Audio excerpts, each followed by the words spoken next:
जय हिंद विद्यार्थियों। आज हम कक्षा 11वीं आरोह भाग 1 के गद्य खंड से नमक का दरोगा जो मुंशी प्रेमचंद जी द्वारा रचित है उसका सेकंड पार्ट पढ़ेंगे। पहले पार्ट में हम लोगों ने पढ़ा था कि धर्म ने धन को पैरों तले रौंद डाला और जैसे ही अलोपीदीन ने एक हष्ट-पुष्ट हवलदार को अपनी ओर आते देखा तो वो बेहोश होकर गिर जाते हैं। अब आगे देखते हैं। देखिए, ये घटना तो रात के अंधकार में हुई थी, पर दुनिया सोती थी पर दुनिया की जीभ जागती थी। दुनिया सोती थी पर दुनिया की जीभ जागती थी।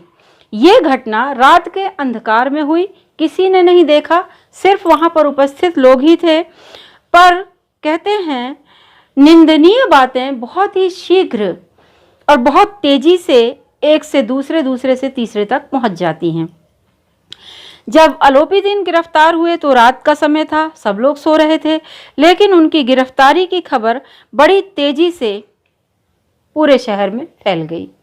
लोग बातें करने लगे और बातें भी कैसे करने लगे, जिसे देखिए वही पंडित जी की इस व्यवहार पर टीका टिप्पणी कर रहा था। निंदा की बौछारें होने लगी, मानो संसार से पापी का पाप कट गया।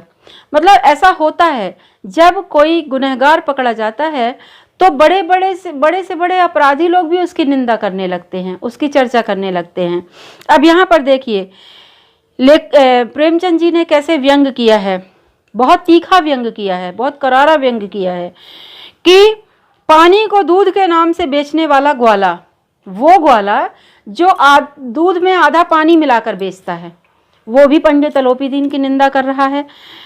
कल्पित रोजनामचे भरने वाले अधिकारी वर्ग जो ऑफिस में बैठकर अपनी कल्पना से ही अपना काम कर डालते हैं, ऑफिस के रजिस्टर भर डालते हैं, कभी काम नहीं करते हैं, ठीक है, झूठी सारी रिपोर्ट भर लेते हैं। रेल में बिना टिकट यात्रा करने वाले बाबू लोग, जाली दस्तावेज बनाने वाले सेठ और साहूकार, सब के सब देवताओं की भांति गर्दनें चला रहे थे। गर्दनें चलाना मतलब अलोपीदीन की निंदा करना, बुराई करना। ऐसा लग रहा था जैसे ये सारे धर्म के ठेकेदार हैं, ये सारे ईमानदारी के पुतले हैं और सिर्फ अलोपीदीन ही बेईमान आदमी है, भ्रष्ट आदमी है। तो इस तरह से ये लोग बुराई करने लगे। जब दूसरे दिन पंडित अलोपीदीन अभियुक्त होकर, मतलब अभियुक्त बनाकर, उनको कांस्टेबलों के साथ हाथ में हथकड़ियाँ लगाकर उन्हें ले जाया जाने लगा तो पूरा शहर, पूरी भीड़ उमड़ आई इस दृश्य को देखने के लिए।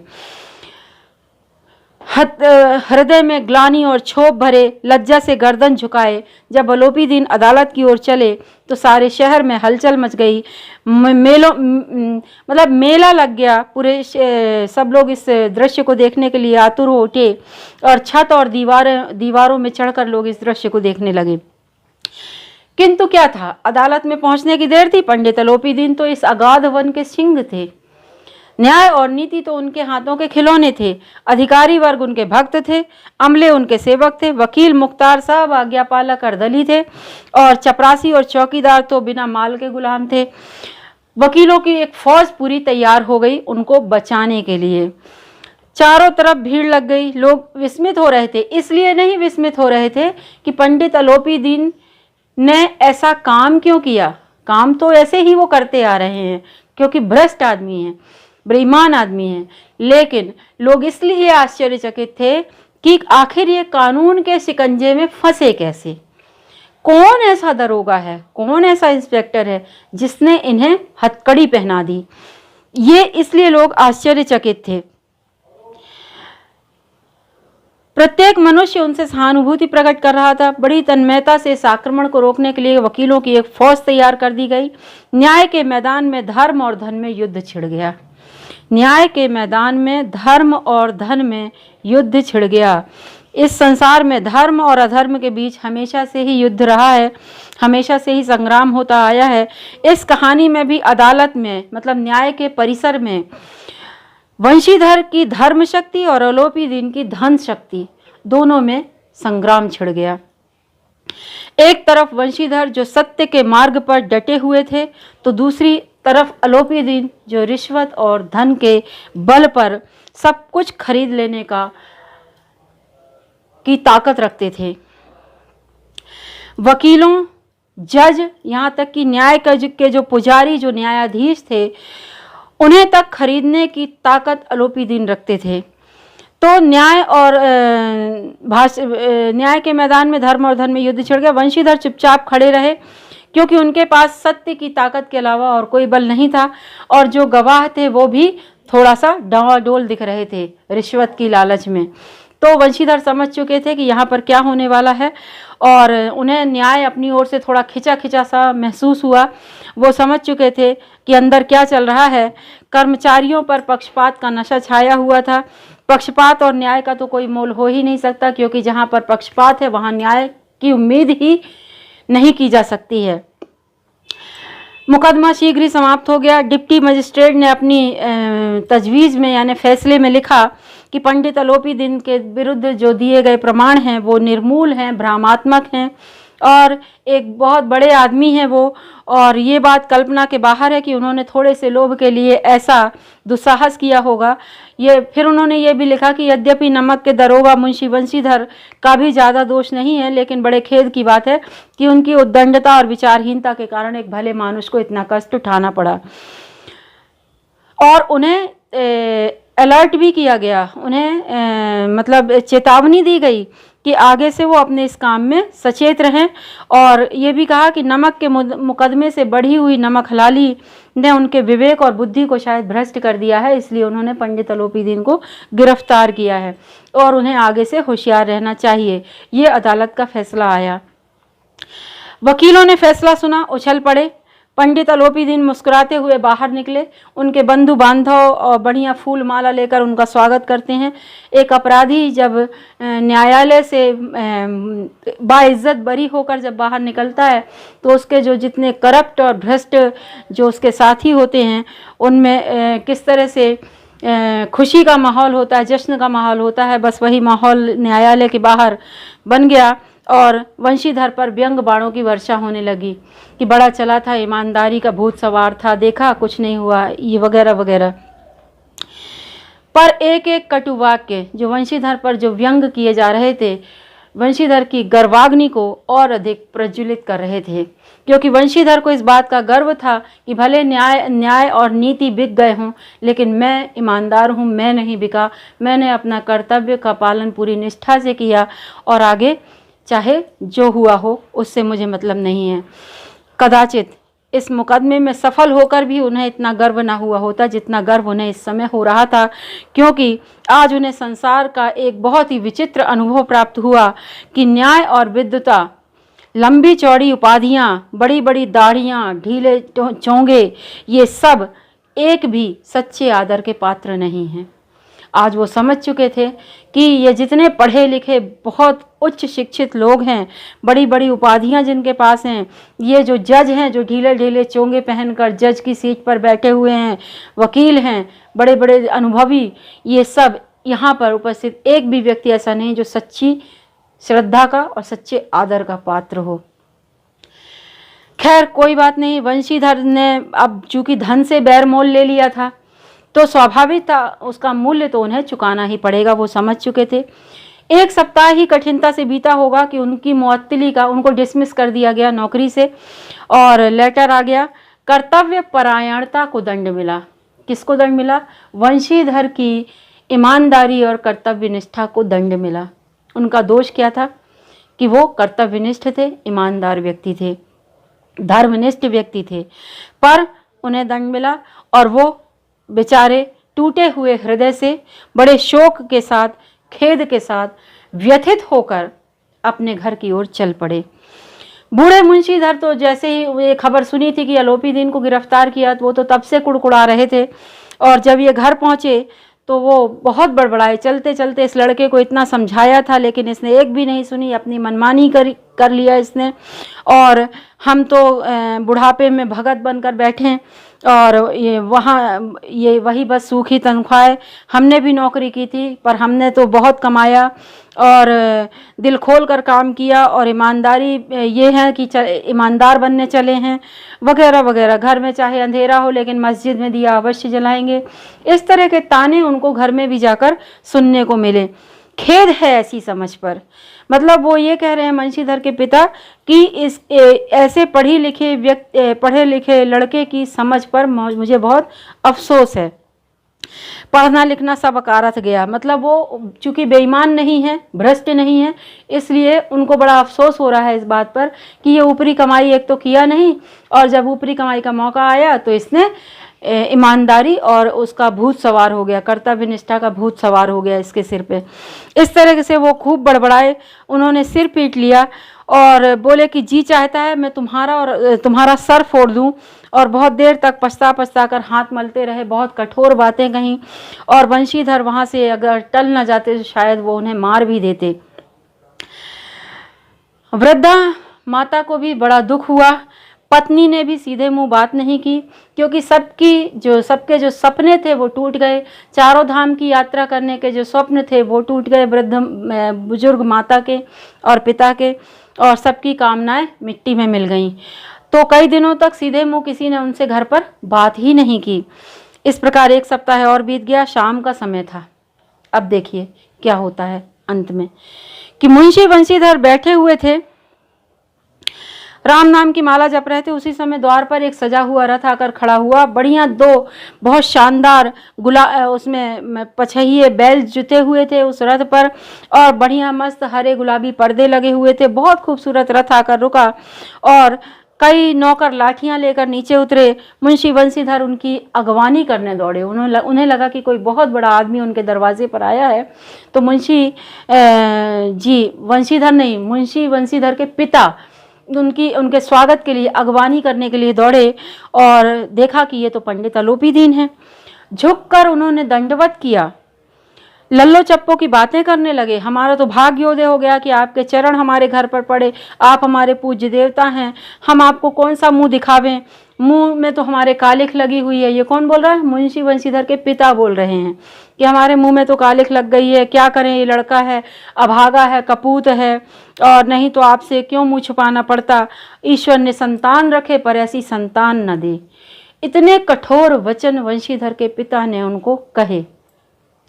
और अलोपी दीन जो एक भ्रष्ट बेईमान व्यक्ति था, अधर्मी व्यक्ति था, उसके सामने उन्होंने अपने बेटे को कितना नीचा दिखा दिया। बोले कि ऐसी संतान भगवान किसी को ना दे, भले ने संतान रखे। अलोपी दीन ने कहा, नहीं भाई साहब, ऐसा ना कहिए। अब अलोपी दीन का हृदय परिवर्तन हो चुका था। धर्म के आगे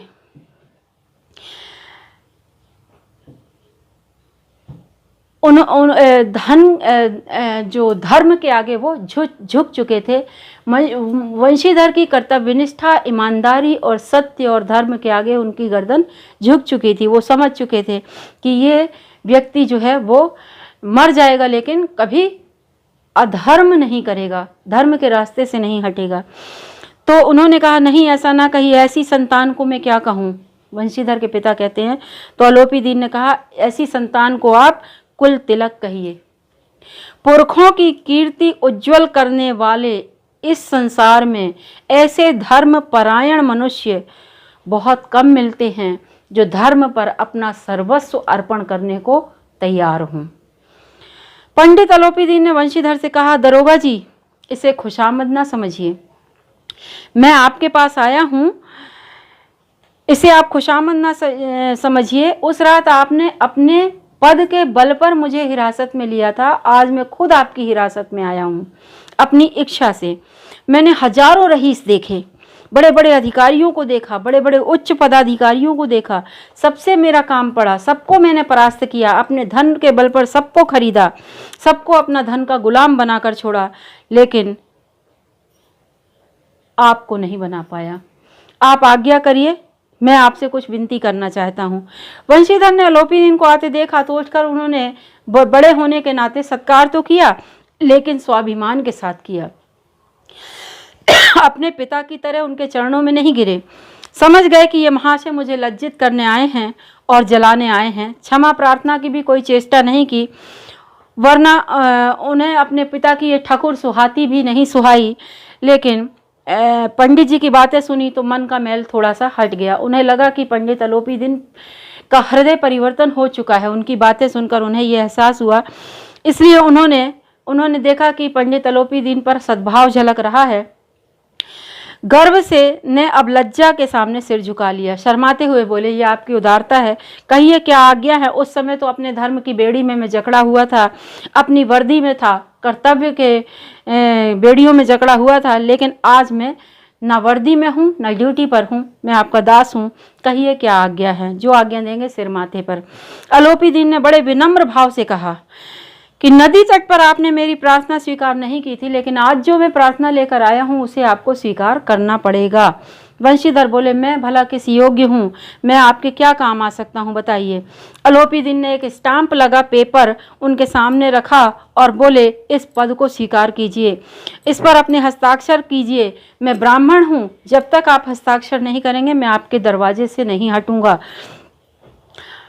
मुंशी वंशीधर ने उस कागज को पढ़ा तो कृतज्ञता से उनकी आंखें भर आईं, क्योंकि पंडित अलोपीदीन ने उनको अपनी सारी जायदाद का स्थायी सेवक नियुक्त किया था, स्थायी मैनेजर नियुक्त किया था। 6,000 वार्षिक वेतन भी के अलावा रोजाना खर्च, सवारी के लिए घोड़े, रहने को बंगला, नौकर चाकर, सारी चीजें फ्री। पंडित जी कांपते हुए स्वर में बोले, पंडित जी, मुझ में इतनी सामर्थ्य नहीं है कि आपकी उदारता की प्रशंसा कर सकूं, और लेकिन मैं इस उच्च पद के योग्य बिल्कुल भी नहीं हूं। अलोपीदीन हंसकर बोले, मुझे इस समय योग्य नहीं अयोग्य मनुष्य की जरूरत है, तुम्हारे जैसे अयोग्य मनुष्य की जरूरत है, क्योंकि योग्यता मैंने बहुत देखी है। वंशीधर ने गंभीर भाव से कहा, ये वैसे तो मैं आपका दास हूँ, आप जैसे कीर्तिवान सज्जन पुरुष की सेवा करना मेरे लिए बड़े गर्व की बात होगी, किंतु मुझमें ना विद्या है, ना बुद्धि है, और ना वह मर्मज्ञता है, ना वह स्वभाव है जो इन त्रुटियों की पूर्ति कर सके। मुझे लल्लो चप्पू नहीं आती, चापलूसी नहीं आती है, और मैं बड़ा ही कड़क टाइप का आदमी हूँ, और मुझ में इतनी बुद्धि नहीं है, ना योग्यता में आपकी इतनी बड़ी संपत्ति को संभाल सकूँ। ऐसे महान कार्य के लिए तो किसी मर्मज्ञ और अनुभवी व्यक्ति की जरूरत है। अलोपीदीन ने कलमदान से कलम निकाली और उनके हाथ में दी और कहा, ना मुझे इस समय विद्वता की चाह है, मैंने बहुत विद्वानों को देखा है, ना अनुभव, ना मर्मज्ञता, ना कार्यकुशलता। मैंने बहुत सारे ऐसे लोगों को देखा है, बहुत योग्य लोगों को देखा है, जो कौड़ी के भाव अपना ईमान बेच देते हैं। मुझे तो मैं इन गुणों का परिचय खूब पा चुका हूँ। अब सौभाग्य से मुझे वह अवसर मिला है, और भगवान ने मुझे ऐसा मोती हाथ में दे दिया है जिसके सामने योग्यता और विद्वता की चमक बिल्कुल फीकी पड़ जाती है। मैं ये कलम लीजिए, और ज़्यादा सोच विचार करने की आवश्यकता नहीं है, इसमें दस्तखत कीजिए, और परमात्मा से यही प्रार्थना है कि ईश्वर आपको सदैव वही नदी किनारे वाला बेमुरव्वत, उद्दंड, कठोर किंतु धर्मनिष्ठ और ईमानदार दरोगा बनाए रखे। तो इस तरह से धर्म के आगे पंडित अलोपीदीन, जो धन का प्रतीक है, वो पूरी तरह असहाय हो जाते हैं, अपने आप को पूरी तरह समर्पित कर देते हैं, और वो जानते हैं, क्योंकि बहुत अनुभवी व्यक्ति हैं, वो जानते हैं कि किस तरह से लोग, बड़े बड़े पढ़े लिखे योग्य और लोग अपनी ईमानदारी को कैसे बेचते हैं। लेकिन ये व्यक्ति जो बिल्कुल बेमुरव्वत, यानी बिल्कुल कहना चाहिए कि जिसमें बिल्कुल मुरव्वत ना हो, करुणा ना हो, दया ना हो, अपने कर्तव्य के सामने जो अडिग रह सके, किसी भी तरह की लालच में ना पड़े, ऐसे व्यक्ति की मुझे ज़रूरत है। वंशीधर की आंखें डबडबा आईं, हृदय के संकुचित पात्र में इतना एहसान ना समा सका। एक बार फिर पंडित जी की ओर भक्ति और श्रद्धा की दृष्टि से उन्होंने देखा, और कांपते हुए हाथों से उस मैनेजरी पद के कागज पर उन्होंने हस्ताक्षर कर दिए। अलोपीदीन ने प्रफुल्लित होकर उन्हें गले लगा लिया। तो इस तरह से इस कहानी का अंत धर्म पर धन की विजय, ईमानदारी पर बेईमानी पर धन पर धर्म की विजय, बेईमानी पर ईमानदारी की विजय, सत्य असत्य पर सत्य की विजय, और इस तरह से ये कहानी का अंत होता है। बहुत ही सुंदर कहानी है। समाज को ये सत्य की जीत पर इसलिए इस कहानी का अंत किया गया ताकि समाज सत्य की ताकत से परिचित हो सके और इस कहानी से प्रेरित होकर सत्य और ईमानदारी के रास्ते को ही अपनाए। अंततः ईमानदारी, सत्यनिष्ठ और कर्तव्य निष्ठा की विजय होती है। और ये कहानी, ये पाठ यहीं पर समाप्त होता है। अब हम आज के लिए इतना ही, फिर मिलेंगे अगले वीडियो में अगले चैप्टर के साथ। तब तक के लिए जय हिंद, जय भारत, वंदे मातरम।